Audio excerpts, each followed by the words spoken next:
Good morning, everybody. How are you today? It's Saturday, and I am Pastor Maureen Howard of Emmanuel Lutheran Church in Washington, Iowa. And today, I look out my window and it's very foggy, and we're supposed to get storms today. But that's good, it's spring, and we need that rain for the wonderful flowers that God will burst forth from the earth. Oh, it is a fun day today, even in the rain. So we've been reading the Jesus Storybook Bible, and it's written by Sally Lloyd-Jones, and it's illustrated by Yago. And yesterday, the story was about the people of Israel leaving Egypt from those plagues. Do you remember that story? God to the rescue. And so today's story is a continuation. So if we look at yesterday's picture, the one that we ended with, here are the Israelites leaving Egypt because Pharaoh finally said, yes, you can go. And here they are. They're all so happy that they can leave Egypt because Pharaoh finally said, yes, you can go. And so today's story is a continuation of that. God makes a way. And it's Moses and the Red Sea from the book of Exodus, chapters 14 and 15. You ready? All right, let's get going. Moses and God's people escaped out of Egypt and into the wilderness. They didn't know the way, but God knew the way, and he would show them. I will bring you to a new home, a special land, God promised them. I will look after you. I am with you.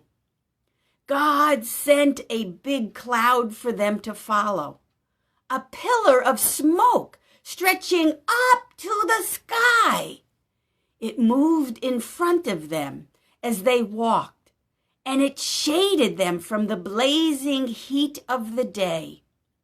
And when it was time to rest, it stopped.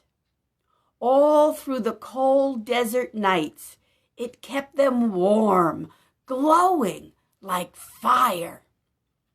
God led his people through the desert to the edge of a great sea. They were just wondering how to cross it, when suddenly they heard a terrible thundering and pounding. It sounded almost like horses' hooves. They shaded their eyes and they looked back and screamed. It was Pharaoh, and his army was coming to get them. Pharaoh had changed his mind again.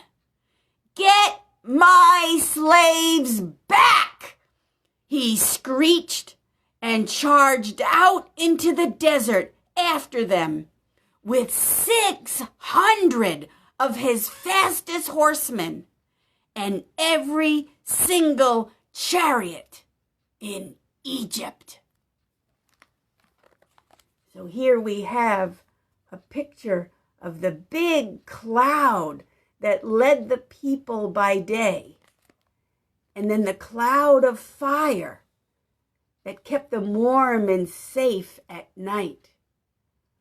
And now look at this page. And here comes Pharaoh's chariots. Look at that Pharaoh in his chariot, ready with his arrow. And even the horses look angry.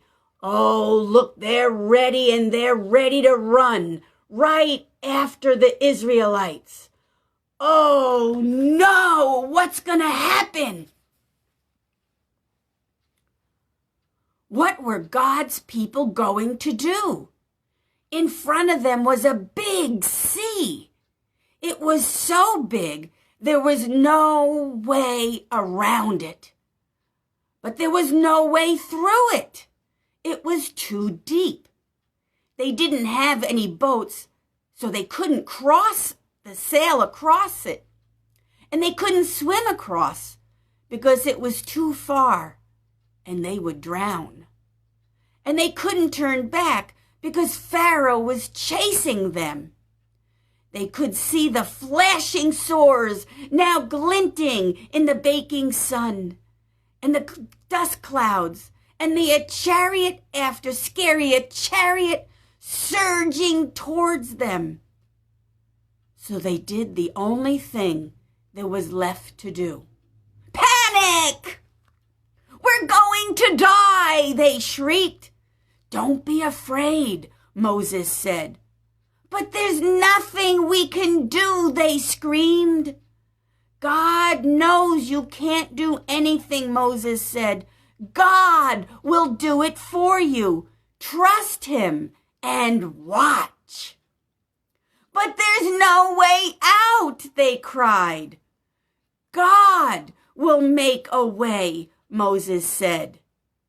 Another minute, and it would have been over. But then the strangest thing happened. So here we have a picture of the Israelites in the water, and they don't know what to do because the water's so deep they can't go in it and swim. But look who's coming right charging after them. Pharaoh and all of his army and chariots coming charging after him. Oh no, what's going to happen to the God's people? Let's see what happens. God made the pillar of smoke move. It moved behind his people and hid them from the Egyptians. Then God sent a strong east wind to blow all night long. It blew on the water of the big sea. It blew to the left and it blew to the right. It blew until 2 towering walls of water were there. Until it blew right through the middle of the muddy sea. A muddy pathway opened up, and God's people walked across on dry land. Let's see. And here's the water of the Red Sea, and you can see the fish jumping. And the water was separated, and here's more water and fish separating, jumping through that water. And can you see? Here is a dry path in the middle of the water that has separated, and God's people are able to cross the sea on the dry land. Oh, God is marvelous. When the Egyptians tried to follow, the walls of water crashed back down on them and swallowed them up. God's people were safe. They danced and they laughed and they sang and thanked God. When there had been no way out, God had made a way. Many years later, once again, God was going to make a way where there was no way. From the beginning, God's children had been running from him and hiding. God knew his children could never be happy without him, but they couldn't get back to him by themselves. They were lost. They didn't know the way back. But God knew the way, and one day he would show them.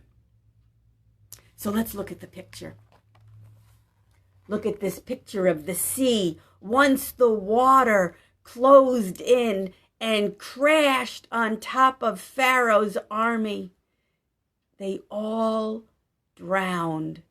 And so you can even see horses' hooves sticking up out of the water, and there's a bit of a chariot and a hat floating of one of Pharaoh's men.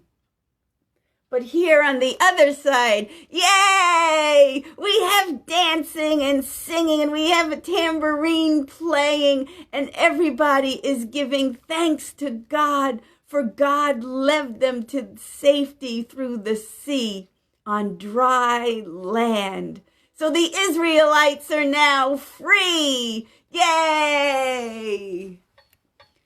Do you know who God sends to get us to freedom, to show us the way back to God? Do you know who that is? Oh, you're right. It's Jesus. Jesus is the way back to God. For all of us who were lost, we're now found. God has led the way through Jesus back to him. Well, what another wonderful story that God leads his people, that God loves his people, and God doesn't leave us stranded without a way. God always will show us the way.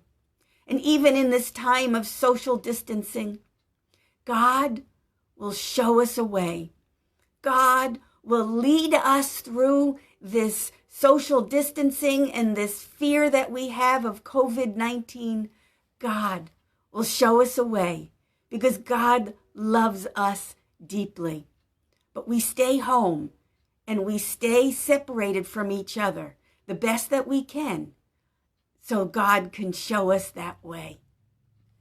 And so Gary and Doris and Greg and Katie and Brian and Brad and Kristen, God is with us. God is with you. And Tricia and Carrie and Karen and Pam and Andy and Tammy, Alice and Kathy. God is with you. God loves all of you so very much. We've been saying this for the last couple of days. Let's do it again. On the count of 3, let's all say in a very loud, excited voice, God loves me. So on the count of 3, let's say that together. Are you ready? 1, 2, 3. God loves me. Yes, God loves you and God loves me. And through Jesus, God shows us the way. So people of God, whether it's a foggy, rainy day by you, or whether it's a beautiful, sunny day, you be safe. You be careful, but know that God is with you always and forever, and that you are special. You are treasured and you are honored because God says you are loved. You have a wonderful day, and I'll see you tomorrow. God loves you through Jesus. Bye, everybody. Bye.